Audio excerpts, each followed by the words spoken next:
Hello, hello, hello. And here we are again. This is Radiohead and OK Computer. This is where I came in. This is where I came in. For it is the 21st of May, 1997. I remember it very, very well. We'll have a look at that in a minute. This is where I joined the train. It's where I got on and bought my ticket. It wasn't quite May when I bought this. It would have been, crikey, late last week of June, first week of July. It would have been the last week of June. For I bought this when I was on holiday on CD, because in those days I used to have a little mini disc, not mini disc, mini disc, no CD player, Walkman, Discman. I had a mini disc player as well, but I didn't. I used that for recording interviews and things when I was working. But yeah, I had it on CD. Bought it at Woolworths on my holidays, and listened to it whilst on the beach in my speedos with the waves lapping against my feet.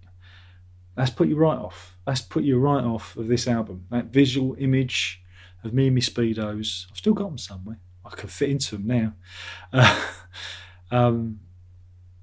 Yeah, it was an important record. Everyone raved about it. It was a big brouhaha about this album. But I heard, and what turned me on was Paranoid Android. Not only because it was named after Marvin from Hitchhiker's Guide to the Galaxy, the Paranoid Android by Douglas Adams. Not only did that grab my attention, but I heard it and I went, my goodness, that sounds like dun, dun, dun, progressive rock. Oh my God. And then you had the video, and the video was on everywhere, and it featured a character called Robin, from a guy called Magnus Carlsen. It's a Swedish cartoon, and it's a very interesting and visually stimulating video. I don't think you'd get away with it now. I don't think you'd get away with it now. It was different times, and I thought, oh, this is they've improved. They've actually got even better. So when it came round to my holidays, I bought the album, and that was my soundtrack. That was my soundtrack for a very long time. And subsequently after that, I checked out their previous two albums, because you've got to remember, this is only their third studio album. So yeah, it's quite startling. From, again, if you look back to Pablo Honey, and you think, how did we get here? It weighs in a beefy 53 minutes 21 seconds. Starts with Airbag, which is, I think it's got Mellotron on it. Mellotron? What? That's progressive rock, isn't it? It's an ode to an airbag, an actual airbag, and about an airbag saving Tom York's life. Did it really happen? Did an airbag really save his life, or is he waxing lyrical? Yeah, it's a great intro. It certainly grabs you, and then it goes straight into Paranoid Android. And it's like, oh, here we go. Here we go. This is interesting. And it has many different structures to it. It zips along really quickly, an engaging lyric. It gets you thinking. It's got the quiet, loud, dynamic, and this choral ending, which then leads us to a very powerful ending again. Magnificent to watch them do it live. It's very, very, very, very, very, very good. Top song on the album. Subterranean Homesick Alien. Again, we talk about Bob Dylan, Subterranean Homesick Blues. Down in the basement, mixing up the medicine. That one. Do you remember that one? It's all right. And then we have a lot of the songs on this are a bit miserable. Exit Music, that's a bit miserable. Let Down, it's a bit miserable too. Karma Police, I love that one. Yeah, it's about those people that annoy you and wishing awful revenge on them. You hope that karma's going to get you. Karma's going to get you. So one day you cross me, someone, it's going to bite you on the bum. Old karma. I like the sentiment of it. Videos again, pretty striking. Fitter Happier is kind of filler. It's the Macintosh computer voice given a list of things. Again, it's a list song. Electioneering, I always thought that was about what was going on politically at the time, because was it 97 we had the Tony Blair Labour government get into power, roughly when, I think it was just shortly before this album was released. But before that, there was an awful lot of electioneering going on. There was an awful lot of politicos going around wanting your vote, and it's a raucous number, and it feels a little bit out of place on this record. It's again that one is pointing backwards. It's pointing backwards more to the Bends, but interesting. I would have dropped that one off. Climb Up the Walls is again a bit. I think it was a bit over long. It's all right.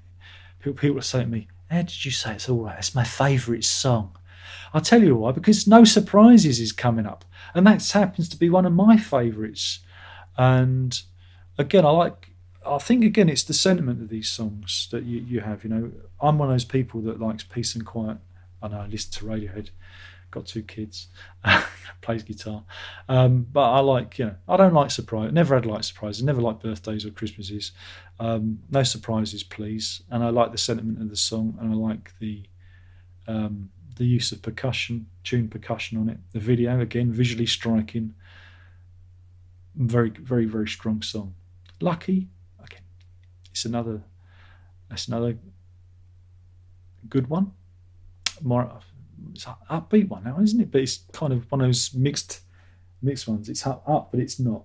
And then we end with The Tourist, which is again a bit of a downer. So yeah, it's a bit of a downer. But yeah, I mean, again, this was the soundtrack. This was the soundtrack for my life during that year, and I just thought it was such a strong album. And again, I think it captured I'm going to say it, I'm going there. It captured the cultural zeitgeist. It seemed to be like the Hangover of Britpop. It was like, yeah, we do music too, but it's almost it's this is also like, it's like the Britpop's evil twin. The one that they kept locked in the attic. So yeah, I think it really did capture a moment in British cultural history. Again, referring to like say the election, the way everyone was kind of feeling, that paranoia as we were heading towards the millennia. People forget that, because the millennia, we had the Millennium Bug and everything, and there's always that sense of, we're heading towards the unknown, and I think it captures that kind of that edginess that I think we were feeling in the over here, what's coming next sort of thing. So yeah, I think it's again a very culturally relevant album. Very, very good, very good. We'll have a look at this is the XL Recordings reissue, because I sold my CD years ago. And there you go. It's a very familiar art style now. You can sing along if you want. You can sing along to the songs. I will be looking at the expanded edition, the OK Not OK edition.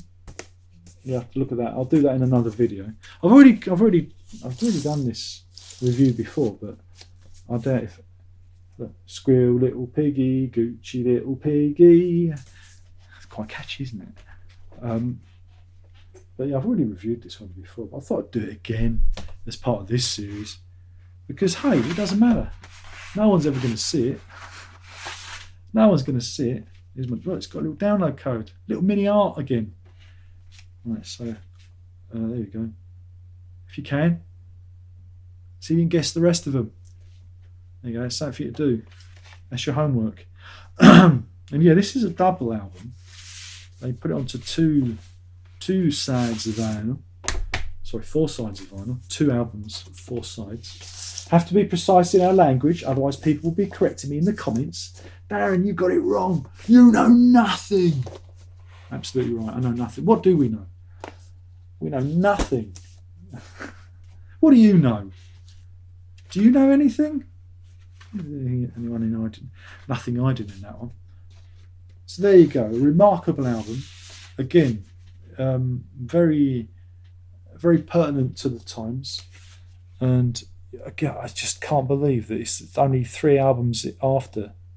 Sorry, the third album. The third album from this band that did the most mediocre Pablo Honey. But here we are.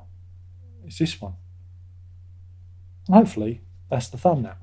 So anyway, hopefully you've enjoyed this little look back at Radiohead's discography. We'll be doing the next one next, obviously. But if you're watching this in the wrong order, there's a playlist somewhere. Go and watch it in the right order. So we're doing Kid A, which again was a bit of a divisive one, that one. It divided opinions back in the day. Anyway, thanks for watching. There's only one more thing left to say, and that is ta-da!